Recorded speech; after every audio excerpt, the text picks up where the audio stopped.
Founding father of the theory of relativity and perhaps the 20th century's most prominent scientist, Albert Einstein, once said, "Watch the stars and learn from them."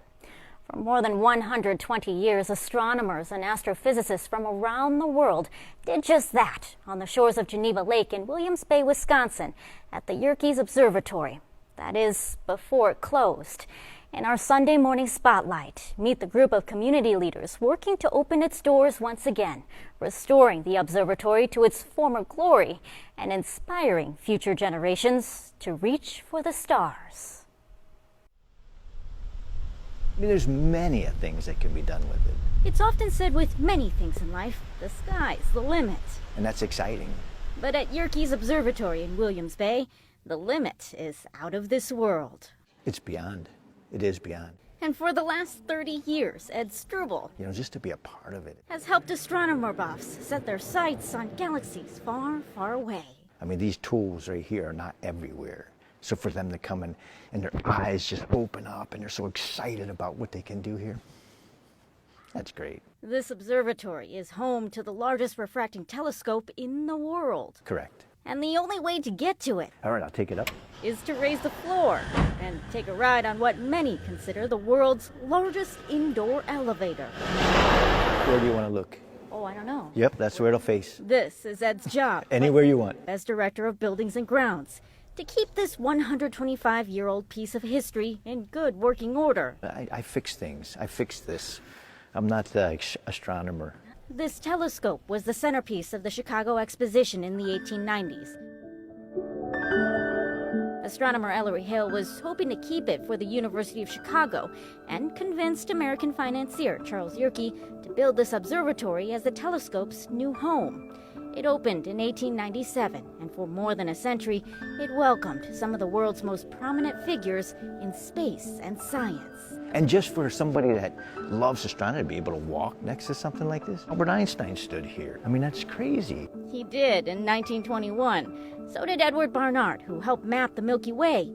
Even Edwin Hubble did his early observations here, decades before a space telescope named in his honor started circling Earth's orbit. A lot of history. History of profound discoveries, all clearly documented. So all the images, all the pictures were taken back in the days and today on glass plates, which they don't make anymore. You take this out, you slide that out, and then you slide a piece of film in there and expose it to that starlight. And then etches its way into that plate, then you develop it. And it's magical. And there's 2 stories of this. There's 2 stories of these plates. All of it now kept in the vault. This is Mars from 1909. So that future stargazers can compare the past to the present. To be able to go in here and say, yep, that's the right date right there, let's look at that. And there's 100 years difference. And see how the stars and planets don't align. And they're looking for something that's moved. If it's moved, you're onto something there. But for the last couple of years, For me, yes. it's really just been Ed coming through here. By myself. So then how often do you have to come up here and move everything and, exercise the joints? I do it once a week. So you have to rotate the dome? Rotate the dome. You gotta move. Move the floor, move the telescope. And right now I'm going to take it to the west. It's just been Ed, because the University of Chicago announced it was closing the observatory in 2018. Crushing to lose this. Yerkes is also affectionately known as the birthplace of modern astrophysics. It's still pretty inspiring. It really is amazing. Diana Coleman and Frank Bonifasic are members of the Yerkes Future Foundation. They say to permanently close this building would be a loss of astronomical proportions. We just never could let that happen. I think it's more than a building. It's a place, it's an area, it's an aura. So they submitted a proposal to the university, hoping to become the observatory's new caretakers. They needed to know that it was going to be saved and protected. On May 1st of this year, the 8-person foundation officially became the owners. No one with a background in astronomy or astrophysics. I mean, we've got a businessman, we've got a PR person, we've got an investment counselor, we've got, I think, a psychiatrist.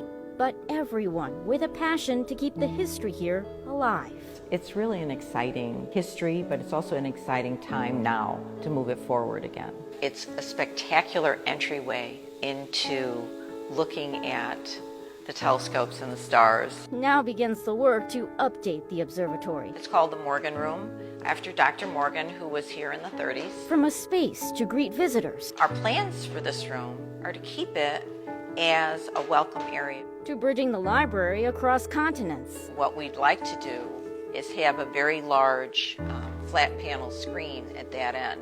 You can work with people around the world and have them explain scientific information right there. Watch your step. And of course, upgrading the observatory's main dome. The dome actually has leaks in it that need to be taken care of. The brickwork that's on the building, the whole envelope needs to be tightened up. There's water infiltration all the way around the building. At 125 years old, this telescope is by no means a state-of-the-art, but it can still inspire the next generation of astronomers. And to do that, it's got to be restored to its former glory. So the telescope had electronics added to it. So we're going to take that off and bring this right back to hand. Everything was ship wheels down here.